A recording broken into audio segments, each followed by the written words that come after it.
And now, Wanda Stark.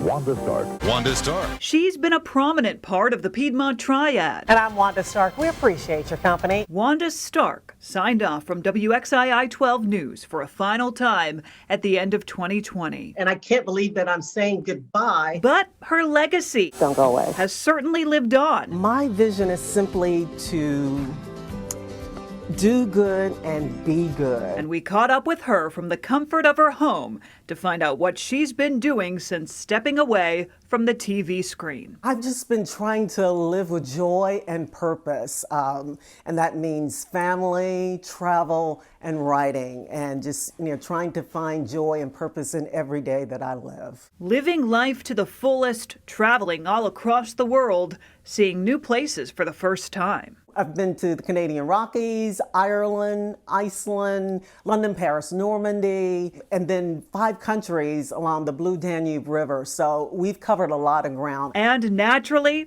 a journalist.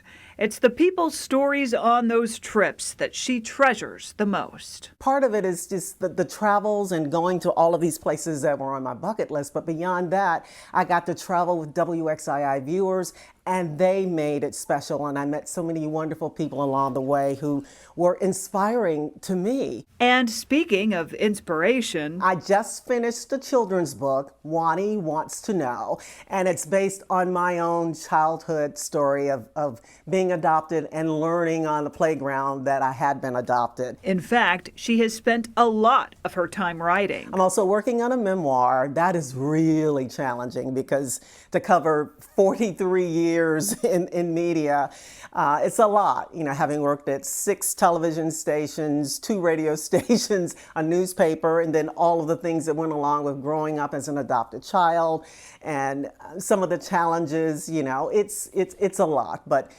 I have vowed to be finished with that by the end of the year. A wall of memories stands inside her home with rows of photos highlighting some of her biggest moments and interviews as a journalist. It just kind of demonstrates what a wonderful life I've had, so many opportunities. She's a busy woman, also remaining active in the community. I try to stay engaged in the community. And after spending 4 decades telling other people's stories, people like Shamar, a remarkably resilient young man, Wanda is still uncovering pieces of her own. Family is really important to me. I was raised as an only child. It was an adoptee. And, part of, I guess, the slow progress in my memoir is that there were a lot of questions that I had that hadn't been answered. And actually, yesterday in the mail, I got a big envelope of information about my adoption. And as for where she is now, I am very happy. I am beyond happy.